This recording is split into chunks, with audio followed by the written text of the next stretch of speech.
Livro do profeta Isaías, no capítulo 62,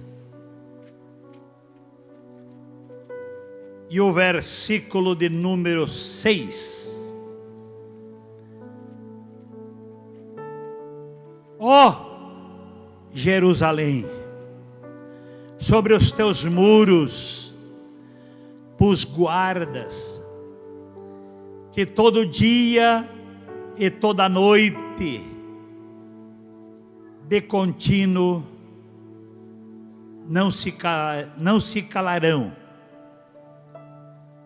Ó, vós os que fazeis menção do Senhor, não haja silêncio em vós. Evangelho narrado pelo Dr. Lucas, no capítulo 19, o versículo 40.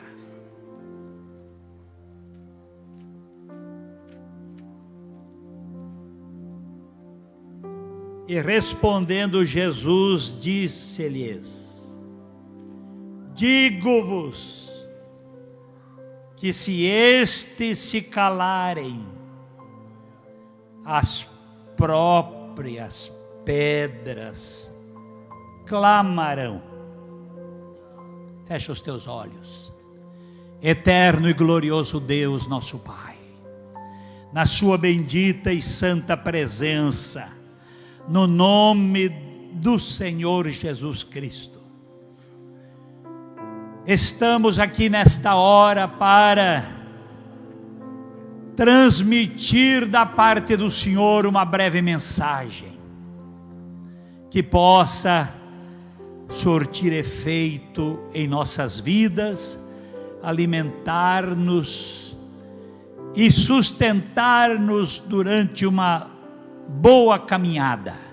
Abençoa a todos ricamente. Eu te peço, opera milagres enquanto ministramos.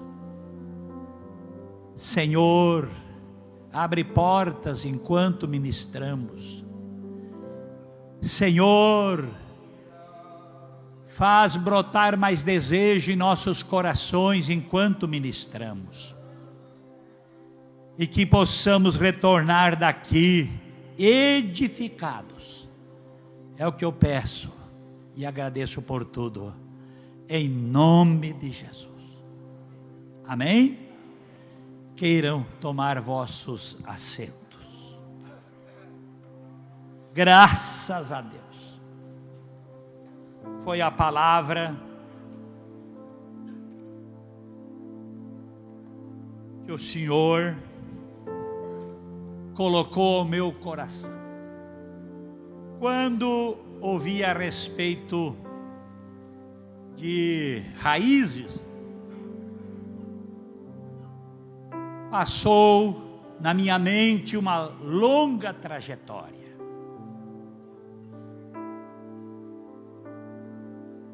Completando-se nesse ano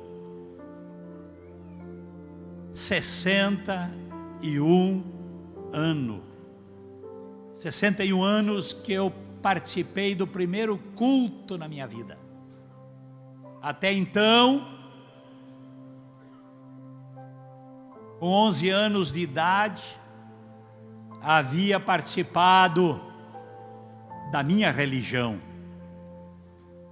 da religião dos meus pais, da qual muito cedo eu comecei a me interessar, sem saber e sem ter uma direção. Minha mãe, que descansa há muitos anos no paraíso, ela nos contou: meu filho, quando você nasceu, eu tive uma depressão pós-parto. não queria de forma alguma te criar, e passava para a tua vovó, que me aconselhava, que me ajudava, e entre muitas palavras, ela disse: minha filha, eu vou te ajudar a você criar o teu filho, para que quando ele for adulto, ele possa ser um bom religioso e pedir a Deus para que toda a família seja salva. E naquela labúria, a minha mãe pediu a Deus. E aí então, ela reagiu, deu a volta por cima, e bem cedo, aos 6 anos de idade, eu já estava ajudando, ou pelo menos participando fielmente, na igreja dos meus pais. Mas Deus, que é cheio de misericórdia, e que vê tudo o que passa nos céus e na terra, Ele viu aquele propósito da minha mãe. E quando eu estava com 11 anos de idade, minha mãe foi ao primeiro culto evangélico, e eu fui de companheiro da minha mãe. Glória a Deus. Eu me lembro, porque eu me lembro de coisas que eu tinha 3 anos de idade. Mas eu me lembro que ela me disse no caminho: amor, não conta para o papai. Papai é muito religioso, ele tem uma irmã que é freira, tem primos que são padres, ele não vai concordar. Eu disse que não contaria. Mas numa bela noite, eu comecei a remedar, a repetir o que os crentes faziam. Meu pai começou a proibi-la, a minha mãe, de ir ao culto. Mas Deus tem os seus caminhos, que são mais altos do que os nossos caminhos. Aleluia. Que meu pai não teve mais sossego, até que passaram 3 anos, e ele não suportava mais as enfermidades, as lutas, as dificuldades que cercavam a nossa família. Lá, na última cidade de Santa Catarina, no cantinho, divisa com a Argentina e com o Paraná.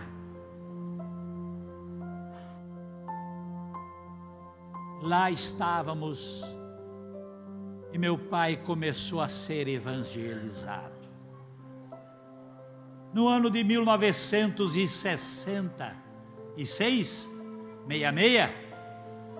1966, meu pai foi a um culto e voltou de lá crente.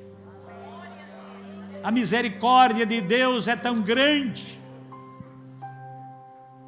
que o inimigo quis fazer umas investidas, mas os irmãos sempre eram muito dinâmicos, escoraram da direita, escoraram da esquerda. Meu pai, um italiano muito trabalhador, até que ele se firmou no Evangelho. Graças a Deus. E aí então, ele levou os 7 italianinhos para a Igreja Evangélica Assembleia de Deus. E as coisas foram se encaixando, porque a oração do crente tem muito poder. Tem tanto poder que eu toquei também um desses trem aí. Um trompete. E foi tocando um trompete assim que Jesus me batizou com o Espírito Santo. Glória a Deus. E as coisas foram caminhando. Ambos, meu pai e minha mãe, descansam no paraíso. E deixou uma semente semeada. Glória a Deus. Então, amados irmãos, a gente caminha com firmeza e com conhecimento, porque o Senhor é quem nos sustenta. Bom, o tempo passa rapidamente, não quero, nem perguntei quantos minutos eu tenho, até as 9. Vamos ver aqui então. Queremos compartilhar com os irmãos sobre o texto lido, quando o profeta Isaías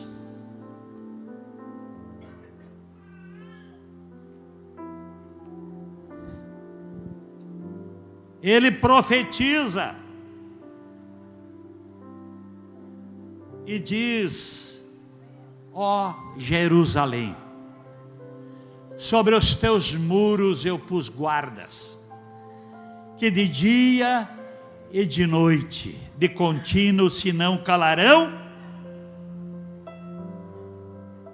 Ó vós que fazeis menção do Senhor, não haja silêncio em vós. Muitas coisas nesta vida querem nos fazer silenciar, mas depende com quem é o nosso compromisso.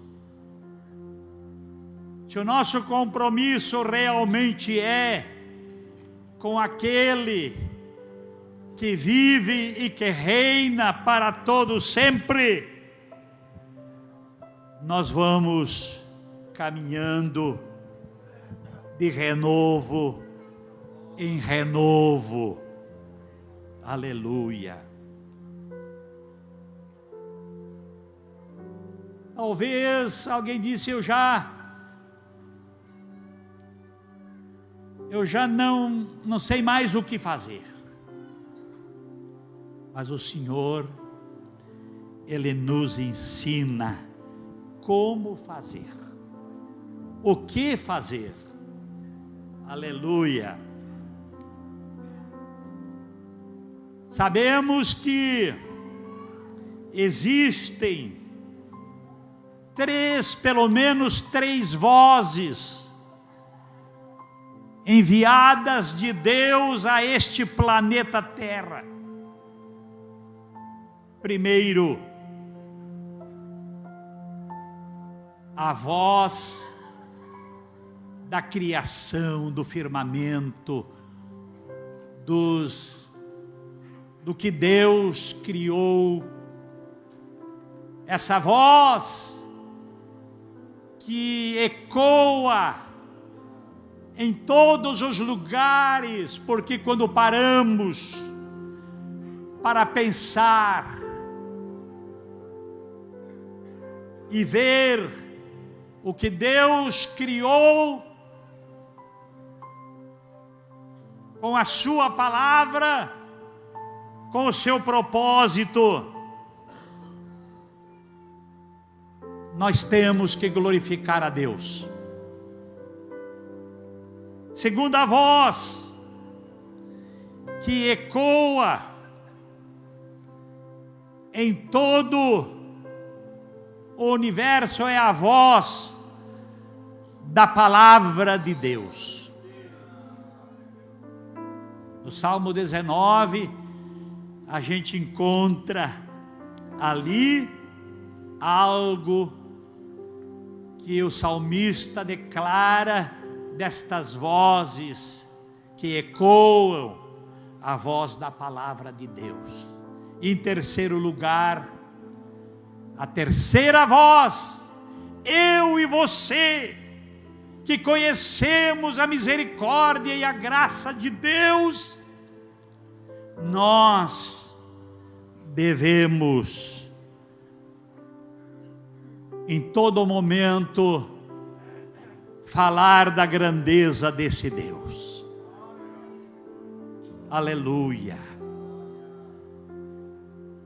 Talvez alguém diga, pastor, mas não dá mais, a coisa está tão difícil.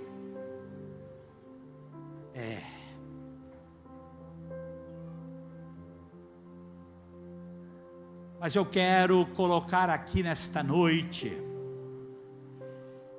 pelo menos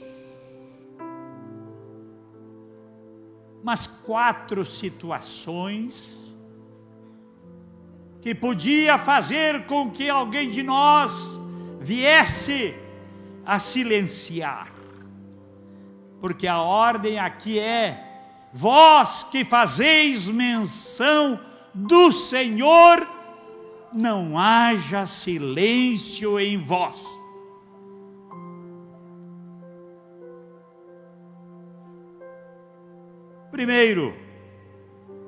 Primeira situação, talvez uma canseira, um cansaço espiritual se apoderou da sua vida.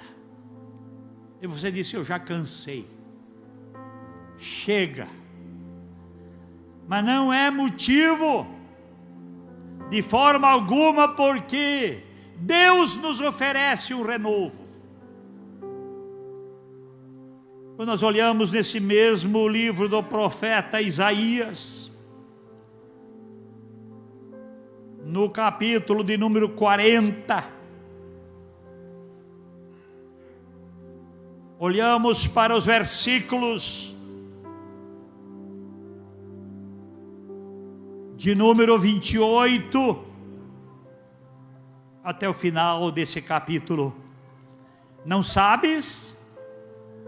Não ouvistes que o eterno Deus, o Senhor, Criador dos confins da terra, nem se cansa, nem se fatiga?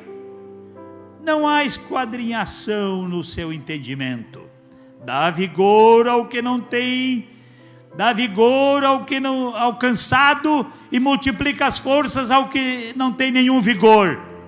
Os jovens se cansarão e se fatigarão, e os jovens certamente cairão, mas os que esperam no Senhor renovarão as suas forças, subirão com asas como águias, correrão e não se cansarão, caminharão e não se fatigarão.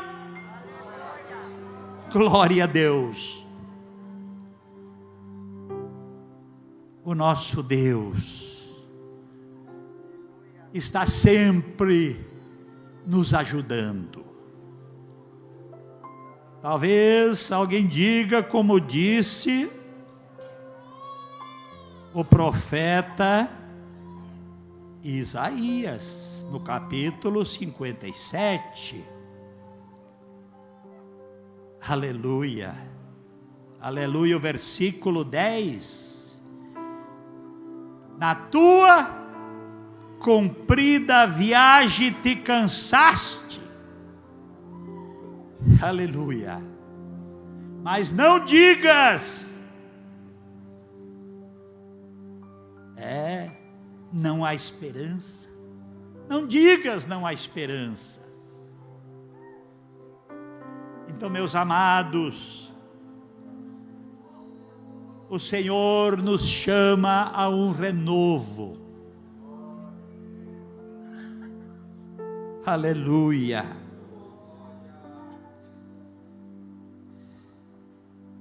Se você se sente cansado, fatigado,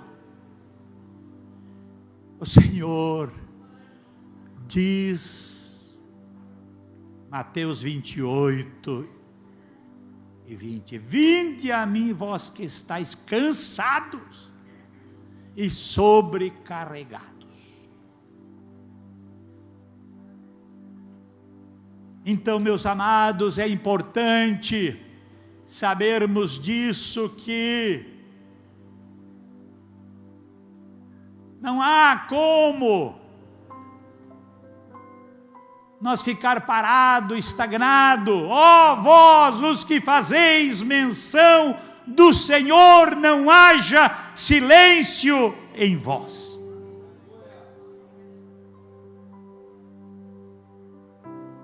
Importante, maravilhoso saber que para tudo o Senhor tem uma solução, uma vitória, um conserto. Aleluia. Segunda situação, talvez você diga essa sim: me fez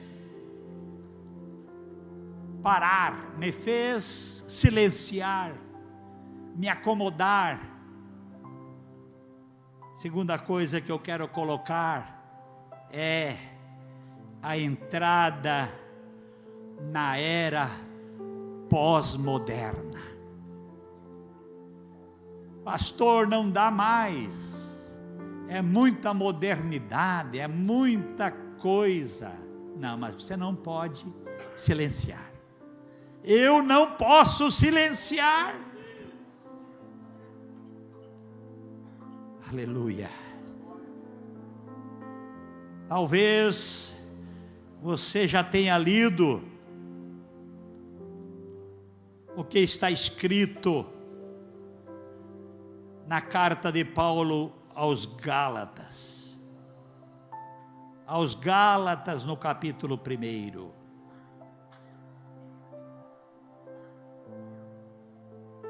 Quando Paulo foi obrigado a dizer: maravilho-me, lá no versículo, capítulo 1, versículo de número 6. Maravilho-me de que tão depressa passaste daquele que vos chamou a graça de Cristo para outro evangelho. E ele continua: o qual não é outro, mas há alguns que nos inquietaram e querem transtornar o evangelho de Jesus Cristo.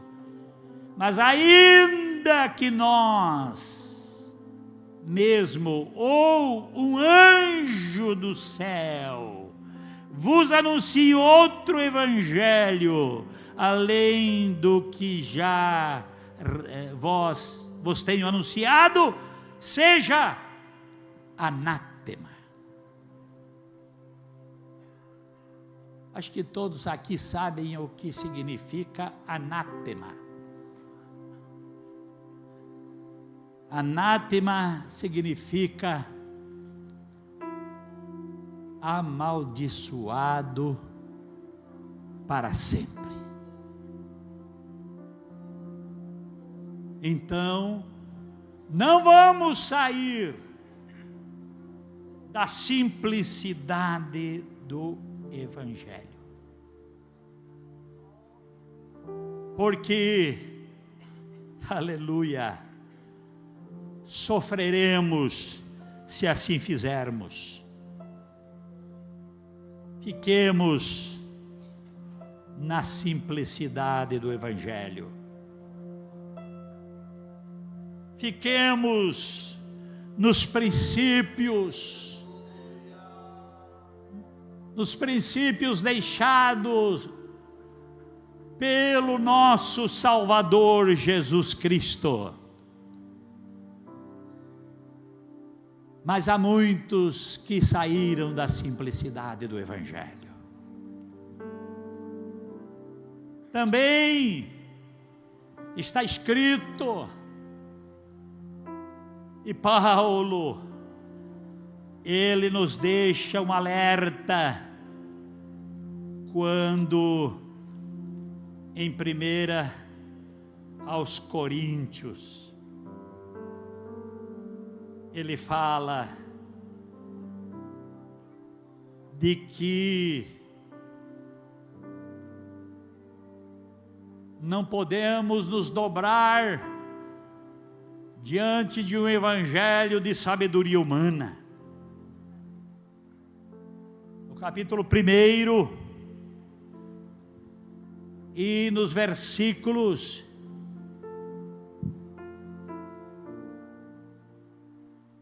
capítulo 1, dos versículos de número 18,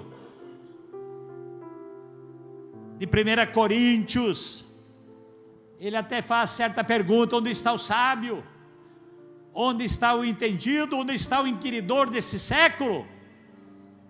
Porventura, Deus não tornou louca a sabedoria dos homens? Mas olha o que ele diz aqui no versículo 20: onde está o sábio? Onde está o sábio? Onde está o inquiridor deste século? Porventura não tornou Deus louca a sabedoria deste mundo? Aprove a Deus salvar os crentes pela loucura da pregação. É importante sabermos que muitos sábios se levantam, mas não conseguem ficar de pé, porque Deus é o dono de tudo, está no controle de tudo.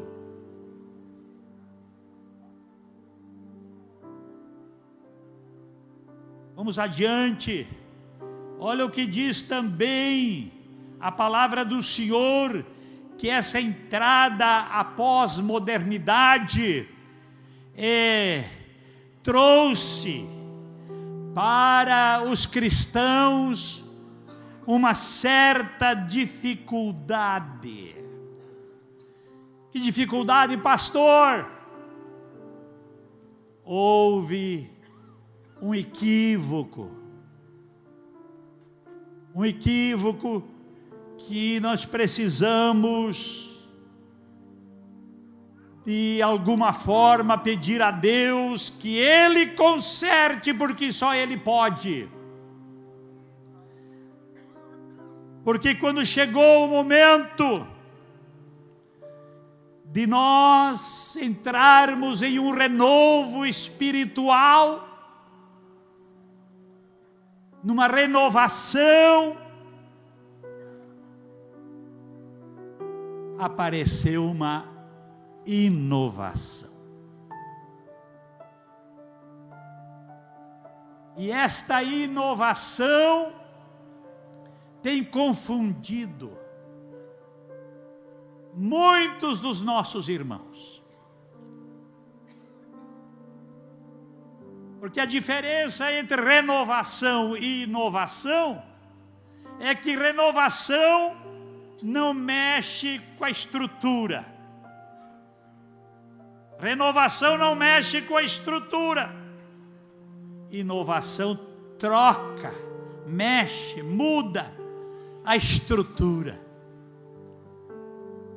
E por isso muitos estão tateando no escuro. Oh, que Deus tenha misericórdia de nós.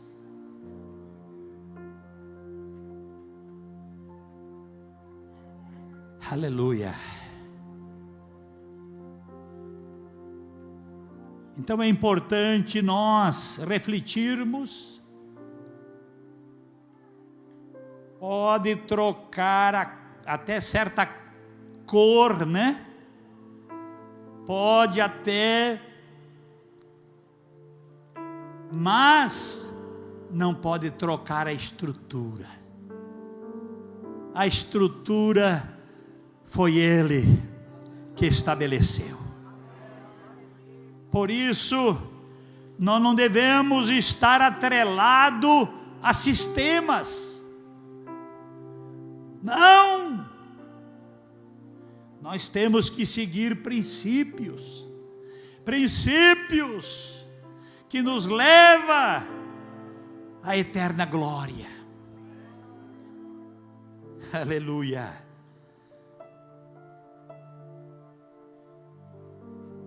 Nós precisamos, cada um de nós, individualmente, saber de onde viemos, quem somos e para onde estamos indo.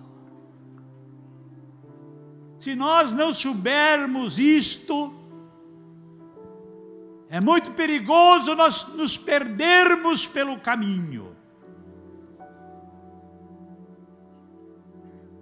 Deus ajude.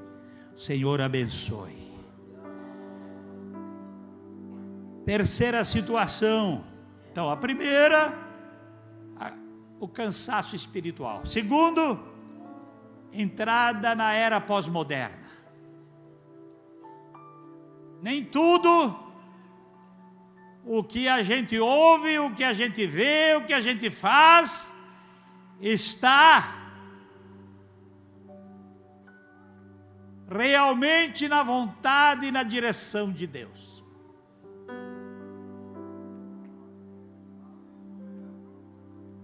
Terceira situação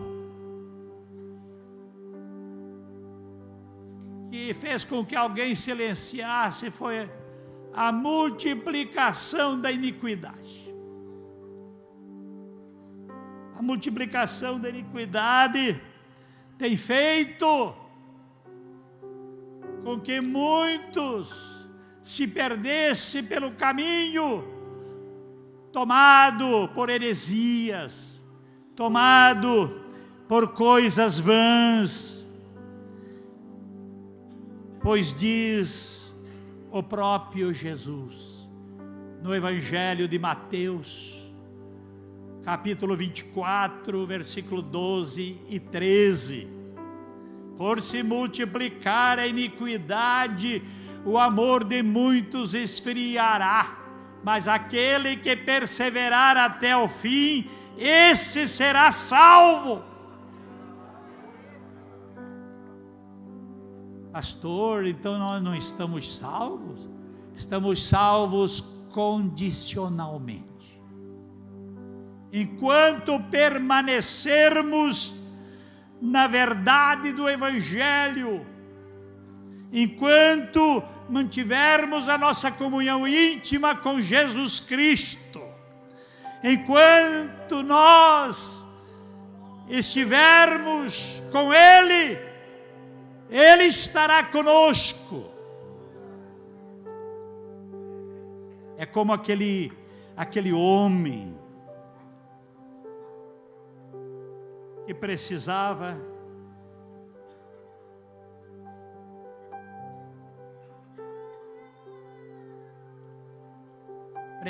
comparecer diante de um tribunal. E ele foi procurar os seus amigos. Foi ao primeiro amigo e disse: amigo, eu preciso comparecer diante do tribunal, o que tu podes fazer por mim? Ele disse: eu posso te dar um terno novo. Está bem. Foi ao segundo amigo: amigo, eu preciso comparecer diante de um tribunal, o que tu podes fazer por mim? Ele disse: eu convidarei outros amigos e te acompanharei até a porta do tribunal. Está bem? Foi ao terceiro amigo com quem ele tinha uma grande intimidade. Todos os dias falava com ele, todos os dias tomava conselho com ele. E disse: amigo, eu preciso comparecer diante de um tribunal, o que tu podes fazer por mim? Ele disse: eu te acompanharei até o tribunal, me assentarei ao teu lado e defenderei a tua causa. Aleluia. Primeiro amigo pode bem representar o dinheiro, que só pode dar um terno novo. Segundo amigo, que convidou outros e foram até a porta do tribunal, pode significar os parentes, os amigos, os familiares. Só pode acompanhar até a porta do tribunal. Mas o terceiro amigo é Jesus Cristo. Aleluia. Que se assenta ao nosso lado e diz: este não será condenado, esse não será nem julgado. Eu morri por ele, ressuscitei para dar felicidade. Esse é o amigo verdadeiro e de todas as horas. Mas o certo é, irmãos, que os que se dizem, ou melhor, alguns, não podemos generalizar, alguns que se dizem cristãos,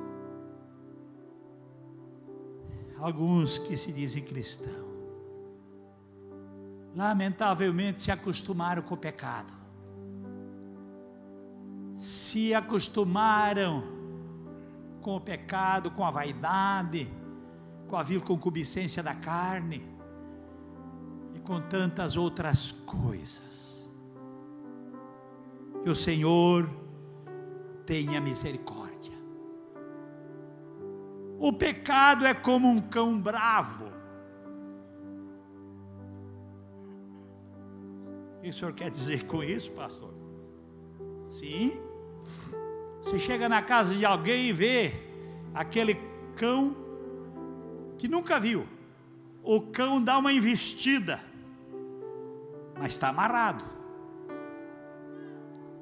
Você corre e fica lá olhando para o cão e falando com ele. Vai embora, dali uns dias chega novamente. Vê aquele cão, o cão quer dar uma investida, mas lembra que já viu ele.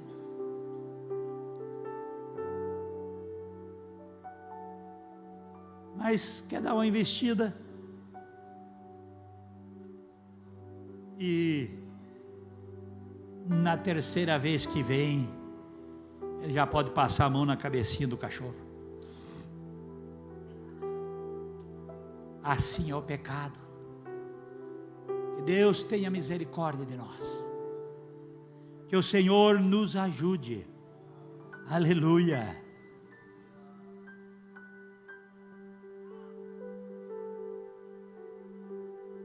Que nós possamos sempre ter uma atitude de homem de Deus, de mulher de Deus, e dizer: o pecado não tem vez na minha vida.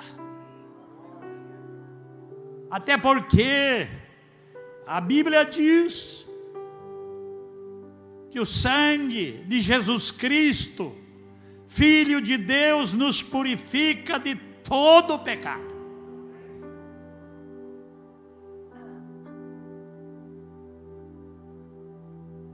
É muito importante nós sabermos disso. Ninguém precisa morrer pelo pecado. Por quê? Porque chega ao Senhor e clama: tem misericórdia de mim, como bateu no peito aquele homem que era fariseu, né? Batia no peito. Tem misericórdia de mim, que sou um homem pecador. É certo, irmãos, que nós precisamos ter graça de Deus em nossa vida para separar as coisas. Fraqueza, falha, não nos compromete, mas se clamarmos, Ele é poderoso para nos fazer superar as fraquezas, as falhas da nossa vida. Mas pecado é aquilo que está escrito na palavra de Deus, especialmente no Novo Testamento, em mais do que um lugar eu poderia citar aqui. Que os que cometem tais coisas não herdarão o reino de Deus.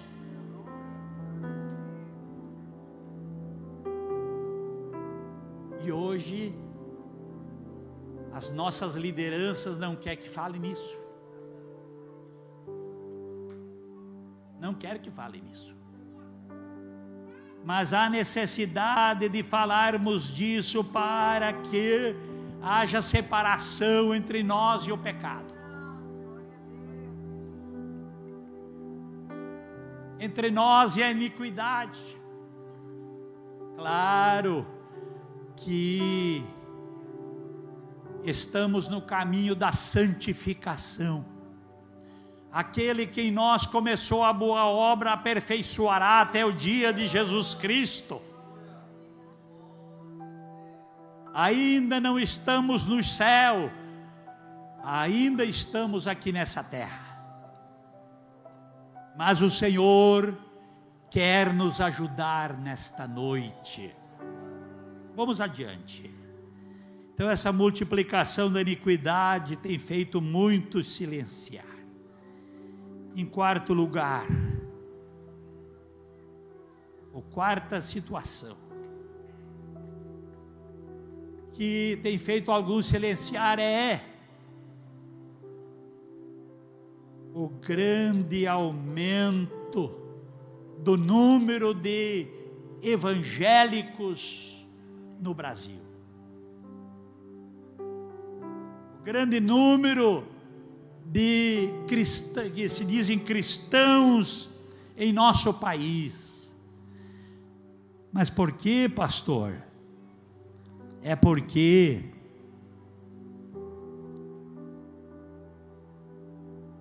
aumentou o número espantosamente de pessoas rendendo-se ao Evangelho, mas foi perdida, perdemos a força espiritual.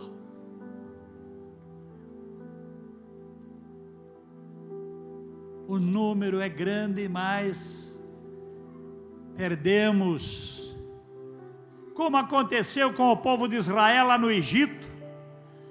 Desceram para lá o número de 70 almas, e lá se estabeleceram e ficaram por 430 anos, e multiplicaram-se tanto, de maneira que Faraó tomou uma decisão de matar todos os meninos de 2 anos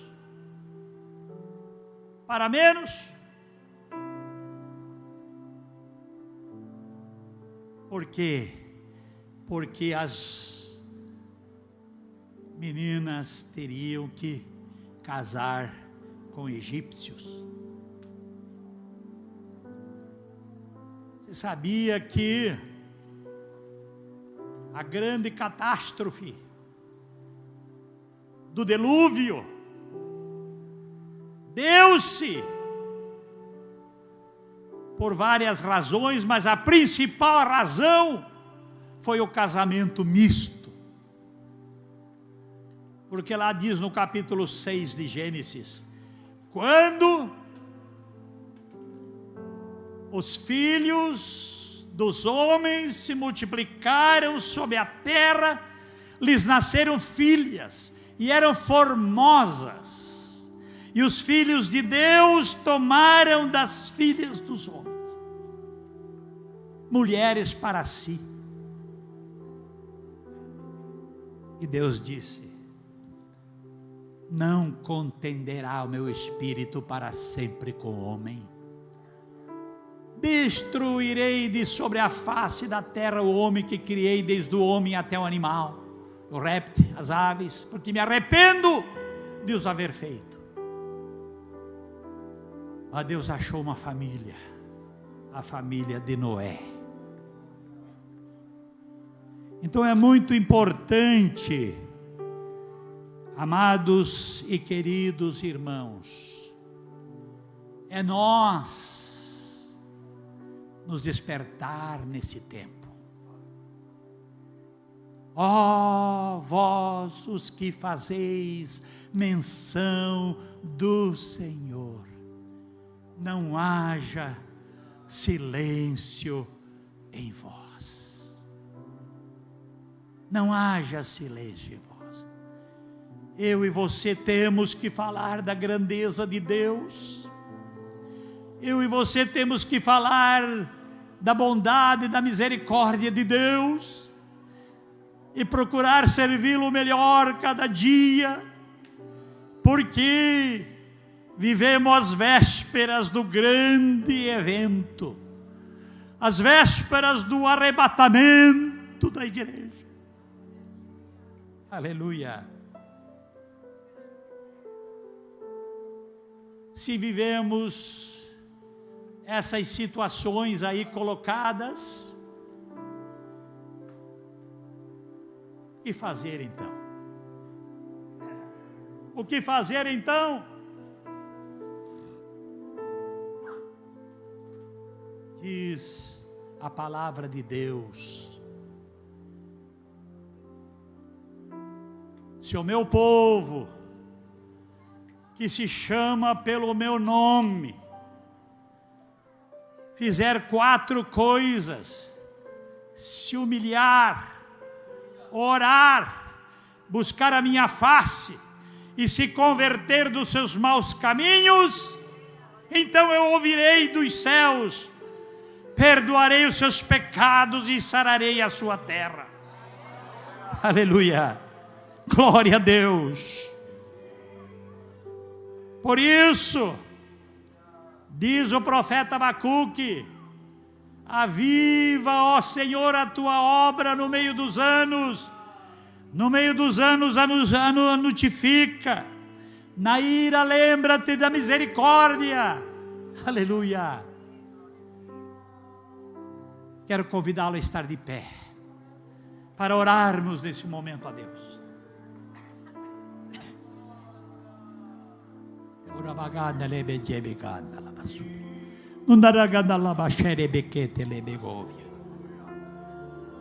Aleluia, aleluia.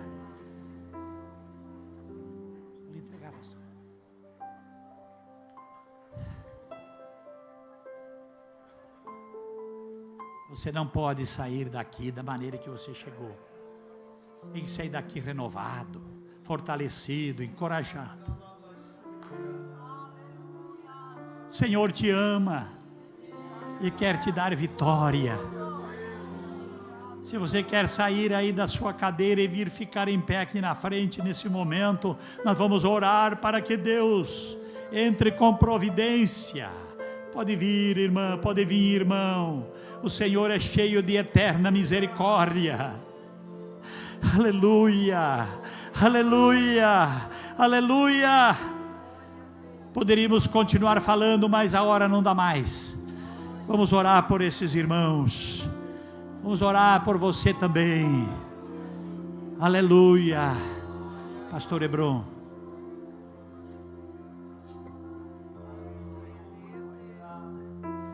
Bendito é o nome do Senhor Jesus. Nós ouvimos a palavra, e se nós nos calarmos, as pedras clamarão. Aleluia. É tempo de eu e você nos despertarmos do sono. Aleluia. E começarmos uma nova vereda na presença do Senhor. Entrega a tua vida, entrega o teu caminho, coloca nas mãos do Senhor, e Ele vai fazer tudo para que o nome dEle seja glorificado na tua vida. Querido Deus, amado Pai, em nome de Jesus Cristo, nós estamos na tua presença e oramos agora pedindo, Senhor, que venha renovar as nossas forças, renova a força deste homem, desta mulher, renova o ânimo espiritual, traz a alegria da salvação, que possamos, Senhor, desfrutar do teu cuidado e ver a tua mão poderosa estendida, nos direcionando, nos dirigindo e nos abençoando na caminhada. Perdoa-nos, ó Pai, pelo nosso comodismo, perdoa-nos, ó Pai, pela nossa indiferença, e ajuda-nos a nos despertar para que o teu nome seja conhecido, para que o teu nome seja glorificado, para que a nossa vida seja uma vida, aleluia, vivida de maneira intensa na tua presença, sem mornidão, sem frieza, mas aquecidos pelo poder do Espírito Santo, a gente possa viver um renovo espiritual e ver milagres acontecendo. Renova, aceita esta decisão que o teu filho, a tua filha faz, e forma, Senhor, aleluia, no caráter, na vida espiritual, na vida que ele vive, familiar e social, aleluia, um gigante da fé, para que o teu nome venha a ser glorificado. Em nome de Jesus nós os abençoamos, em nome de Jesus.